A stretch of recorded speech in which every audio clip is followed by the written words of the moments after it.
I would love to get myself to a 6-figure salary. But right now, I'm chilling with my cute 5 figures, you know what I'm saying? And God is good.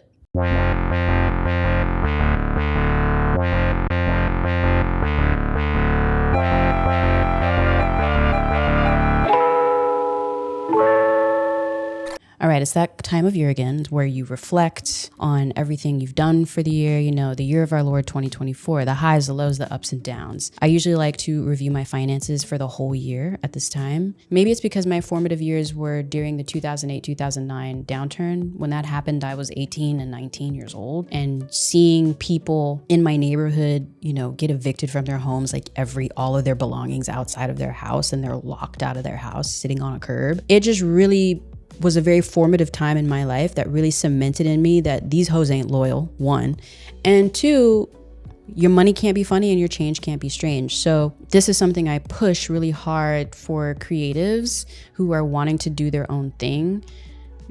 Remove the word struggling from artist. Remove that from your realm of existence, because no. If you are someone who watches me here on this platform and think, I want to be inside labor the way Hallease is. I want to be inside labor and late stage capitalism in the way that Hallease is. That seems like what I want to do. Then, you can watch this video and either confirm that, or potentially by the end of the video be like, actually, I'm not dreaming of labor in this way. And that's fine too. That's the point of the video.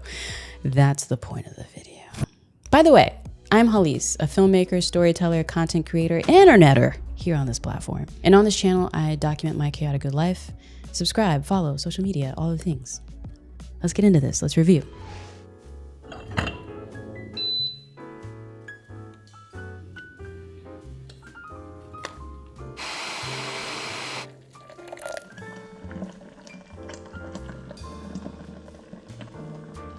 All right, so I know that coffee content is overdone and dry, but I got some new lenses that I'm just playing around with, so indulge me, please.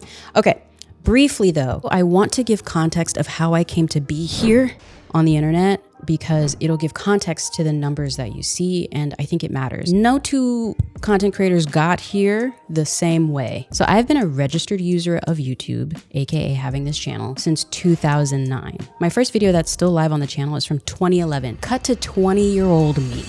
Hello, YouTube. I'm kind of new. Well, I've had a YouTube channel for a long time, but I haven't done anything with it. Anyway, I was a baby. I was a baby, bro. But I didn't actually leave my full-time video production agency job until 2018. And the reason I felt comfortable to leave was because I got 2 grants, like literally in the same week. The first was a grant from Adobe to create tutorials here on my channel about how I was using some of their products to tell the stories I wanted to tell online. And then the second grant was from YouTube to create 2 short-form documentaries here on the channel combating hate speech and xenophobia. So in total, those 2 grants was $18,000. And once I received them, I put together a quick budget of what it would cost to fulfill the grants and do the projects I wanted to do. When I saw what was left, I knew I could quit my job and would have enough money to sustain myself for 6 months. And so that's what I did. So keeping that in mind, now let's actually talk through all the different revenue streams I have, because again, context is important. This is decaf, by the way, because it's like 2 o'clock. I should not be having any more caffeine. So this is decaf. Hi. Ooh, is this a thumbnail? Hold on. I feel like this could be a thumbnail, low key. I'm a mess, y'all. I'm a mess. We gonna lay, because to try to sit upright for the whole thing like that is too much neck. So I personally don't like the term passive income because there's nothing that passive about it. I prefer the term maintenance income streams because you have to do a lot of upfront work with a lot of them before they can give you that passive part. I kind of liken it to caring for plants, actually. When you bring a new plant home, it's a lot of upfront work. You might bring a plant home and then realize that it comes to your home and you got to figure out where's the best place for it. Its level of sun exposure. And then once you kind of get through that period, owning a plant becomes very maintenance focused. You water it once a week, more or less. Every now and then, your plants need some pretty big maintenance. You have to come through, maybe repot them because they're outgrowing the pot that they're in. You're getting the plant metaphor, right? You're getting it. Okay, I'll stop. So Patreon and Skillshare are my main maintenance income streams that I get a lot of not only literal dollars from, but also community value as well.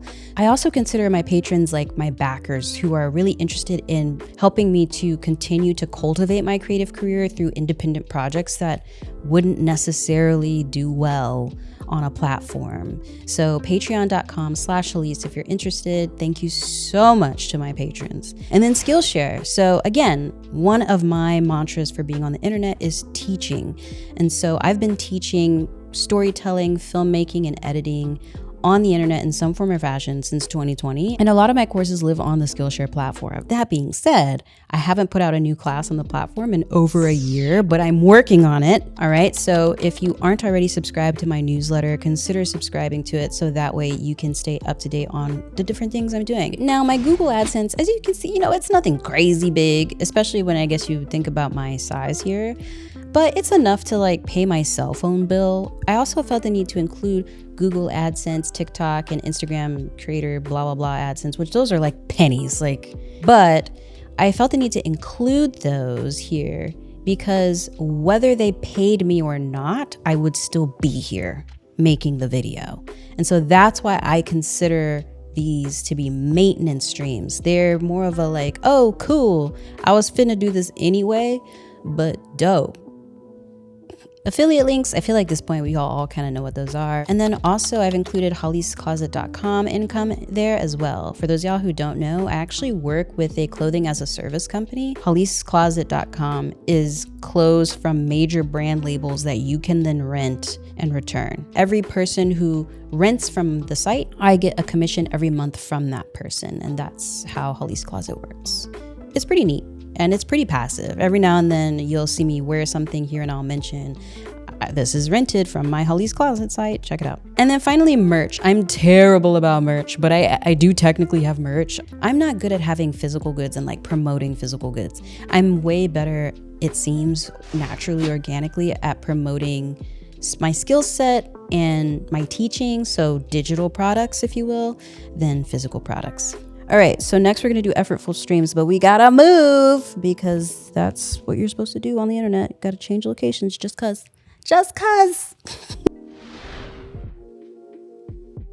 All right, so here are the effortful streams, the streams of effort. And as you can see, effort has been fruitful this year, which has been really cool. So the reason why efforts have been so fruitful this year, aside from praising God from whom all blessings flow, this is my first full year having a lawyer/manager to negotiate my brand deals for me. And that has been amazing and frankly invaluable because I didn't get a lawyer manager until mid-year last year.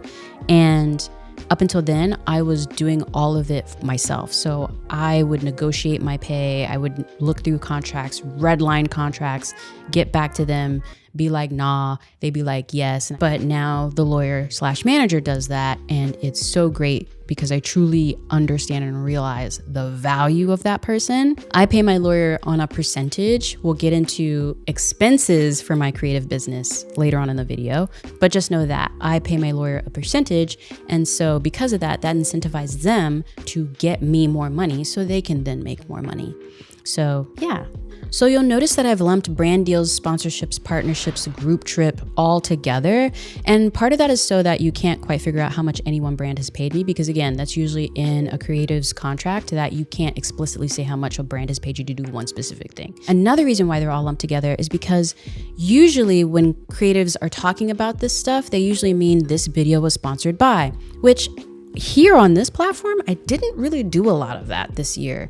If anything, I got paid the most to do that kind of thing over on Instagram and TikTok. Aside from doing this video is sponsored by kind of stuff, I also just straight up created whole videos, whole content that never actually showed up here or on any platform that I own. They all showed up on that brand's platform exclusively. I'm on the Adobe Learn website. That happened this year. I did a series of 10 videos over there. Once again, doing what I love to do, teaching people how to edit and tell their own story, as well as the Adobe Express YouTube channel. Again, that never showed up on any of the platforms that are owned by me. And then grants consulting and speaking. So that's been really interesting. Over the years with speaking, I haven't gotten to do it very often. So this year I've done a handful of speaking engagements. I don't really seek them out. They just kind of come up when they come up, and I try to do them as much as I can.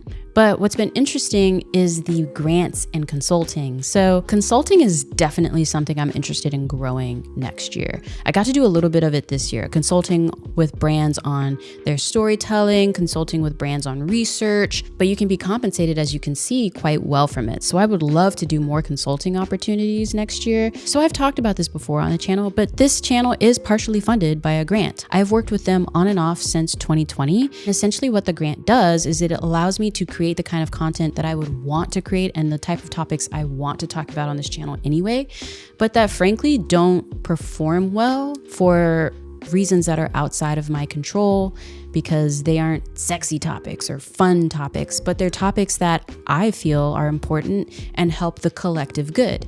So I have a grant so that way I can get to do those types of videos more. For example, late last year, I did a series about pre-diabetes because I got diagnosed with pre-diabetes. And I talked about the science behind that, what I was doing lifestyle and diet-wise to kind of minimize that and hopefully reverse that. And my grantor was able to provide me with extensive research to help me write that video and also fact check that video before it went live. So that way I'm giving the most accurate and up-to-date information on a topic that, again, I feel is really important and I want to talk about. I also received another grant this year in partnership with another content creator to produce Complexion of Law, which is a video that talks about how a Supreme Court ruling rolled back voting rights here in the United States. I personally feel that it's important to know our rights as American citizens, and voting is a big part of that. So I was really grateful that we received this grant to produce this video. Definitely go check it out. I will link it in the Eye of Sauron and the show notes. And while we're on the topic of PSAs and general knowledge for the public good, healthcare.gov. Open enrollment has started. Yeah, you thought I wasn't gonna work it in somehow, some way? I'm always gonna work it in because I care about you, dagnabbit.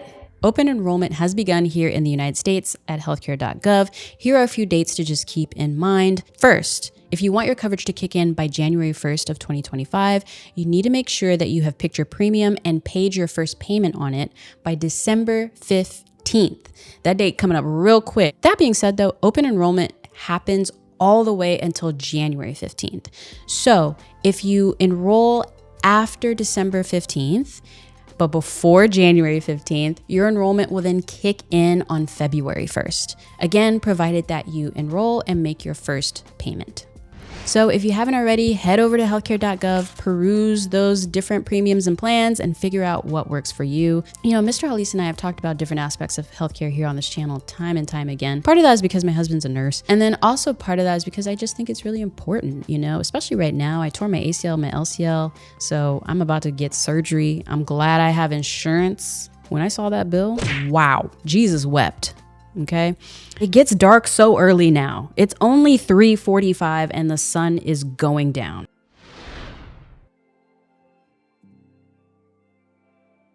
All right, so now that you saw all of the income streams I have, this is probably the part in the video because you probably did some maths, some quick maths to be like, oh, she grossed X amount of dollars this year. Okay, Hallease, you gotta like that. To which I would respond, pause. I ain't gotta like that. I mean, like I do, but like I don't at the same time, because what that number is, the one I'm sure you calculated, is not what I pay myself at all. And it also doesn't take into account how much it costs to run my creative business. So that's what this part of the video is for. And frankly, this is probably the part where that a lot of people are gonna skip, that they really shouldn't. They really should like watch this part. So this was Stumblewell's operating costs for this year. Stumblewell's what I call my production company. It's where I house all of my creative work. My salary is not in this. This is just what it costs to operate my company. And by operate, I mean things like the Dropbox subscription, the the Microsoft 365. I had to buy a new laptop this year for the company. Hard drives, the number of hard drives I've bought. Oh my God.